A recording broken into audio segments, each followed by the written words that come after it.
All right, everyone, welcome back. This is Lecture 21, Part 2, Microsoft 360, or excuse me, Microsoft Xbox 360. We're talking about the second game console in this generation.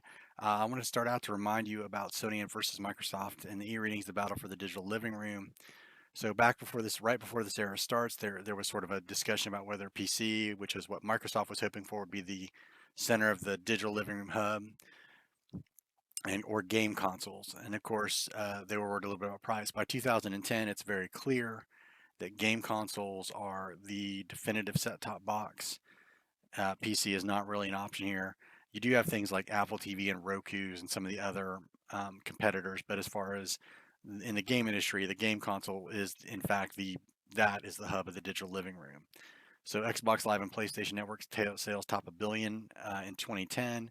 Both consoles are starting to take advantage of digital distribution, and game consoles are seen as having an advantage over over PCs and other set-top boxes. And really, that's a function of the multifunctionality of consoles in this generation, right? If you bought a PS3 in this era, excuse me, you got a console that played Blu-ray movies, which are the HD discs, the optical discs. This all predates mass adoption of streaming. You have a game console, you have a Netflix player, you have all that sort of stuff kind of built into one piece that you can attach to your big new flat screen. All right, let's start talking specifically about the Xbox 360. When I click on the thing, I can't believe I'm having trouble with that in a tape lecture. Crazy. Anyway, consoles in the HD era, the Microsoft Xbox 360. They released early. They're the first console out of the gate in this era, 2005. So it's 1 year before the Wii and the PS3. It comes out for $400. Total sales were around 84 million as of June 2014. It did utilize DVD media for games. Sony had moved tradition to the Blu-ray disc format, which offers you the ability to play HD movie playback. Microsoft backed a competing format called HD DVD. They didn't really want to support Blu-ray because it's a very strongly Sony-backed format. But at the end of the day, that's the format the industry adopted. All the games support what are called achievements, and later on they copied the Wii and added the avatars. Achievements were a really cool thing that the Microsoft 360 brought to gaming. They're a little they have a title and a point value and are awarded for completing specific tasks in a game. And then they're attached to your Xbox Live profile so you can see your achievements, you can see your friends' achievements, you guys can compare achievements. Um, it was adopted by PlayStation 3 as trophies. Steam added achievements a little later. Microsoft or Nintendo did a thing called stamps after a while. They're really just kind of fun little things. They're used by developers to point out aspects of the game you might otherwise miss. They kind of show you a checklist of all the things in a game you might want to see. A good example of this is in Grand Theft Auto 4. They have a hot coffee achievement when one of the relationship options is that for the main character, so ask him up for coffee, and they, you know, have sexual relations, and then it's kind of a throwback to the hot coffee scandal we talked about earlier. So the achievements are pretty neat. It's kind of a fun way to see what you've done in a game and see the things you might have missed, and then you can compare them with your friends and all that kind of stuff. So it's a pretty widely thing, and this still exists today. This is pretty much now a standard feature in most game systems. Xbox Live blows up during this era. Broadband internet access becomes widely common. So again, Xbox Live is well positioned to take advantage of that. So it has a friends list, a voice chat. This was really handy because you could be playing one Xbox 360 game and your friend could be playing another, but you could still call each other up and talk and just chit chat while you played games. You did have to buy your gold membership for this. So this was, again, it was $60 a year or $50 a year initially. I can't quite remember. And again, but that lets you play games online and gave you access to all the online entertainment features. And was just the only way you could access Xbox Live, at least originally. Xbox Live also offered digital distribution. Microsoft took advantage of this very quickly. They had the Xbox Live Arcade, so they had things like Braid, a lot of these smaller downloadable games that you could buy.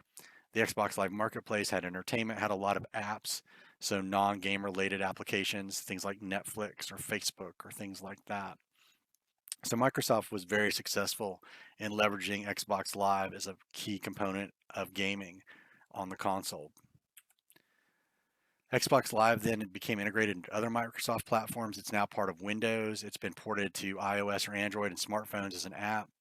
There are other initiatives like Smart Glass that were used to extend Xbox functionality to non-Microsoft devices. And Microsoft extended this because they saw it as a way to get you to come into the Xbox ecosystem. Remember, that's the end goal. If they can get you inside their ecosystem, every time you access things through an Xbox, whether it's the Xbox 360, the Xbox One, whatever, they're making money. They're the bridge. They're like a toll bridge between your big flat screen and all the other services and entertainment you might want to consume. And they make money when we use that, when people come over that bridge to offer us services. They make money off it when we download games. They make money off it when we buy games to play online with our friends. That's why the digital living room hub is so central to the game console. Because if you're the thing next to the big TV, you're the thing that's going to rake in all the revenue. So again, Microsoft heavily leverages Xbox Live to this. It's available on our phones. It's available on our game console. It's available on Windows PCs. So again, just a very big part of Microsoft's overall strategy. This era of game consoles, particularly the PlayStation 3 and the Xbox 360, offered a lot of non-game entertainment-based services. Things like Netflix. You could stream ESPN3 on it for the first time. You could access Twitter. You could access Facebook. You could do music stuff like Last.fm. Microsoft Xbox 360 also integrates with the Windows Media Center, which means if you have a big PC setup, you could put a bunch of movies on it and then stream them over your internet in your house to your Xbox, and then watch them on your big TV instead of your little computer monitor. The Xbox 360 can read media content from external drives like flash drives and little USB keys. So again, you could put a bunch of music on it, take it over to a friend's house. They could plug it into their Xbox and play it through the big speakers attached to their TV if they have like a home theater system set up. So the Xbox 360 was the first time a game console really became heavily used for things that weren't games necessarily. There was one big issue with the 360 though, and this is it. It's called the Red Ring of Death, or the ROD. Microsoft very much wanted to get their HD capable console to market first. As a result, they rushed it. And what happened was they introduced a critical hardware failure. So a lot of the early first and second generation Xbox 360s had this issue, which was called the Red Ring of Death. That's it right there. It's 3 red rings. This is how the Xbox 360 can display statuses for debugging and problem solving to technical folks. Microsoft originally said there wasn't an issue, and then as they researched, they realized there was a technical flaw. What Microsoft did was very similar to what Nintendo had done with the Famicom console Japan back in the 80s.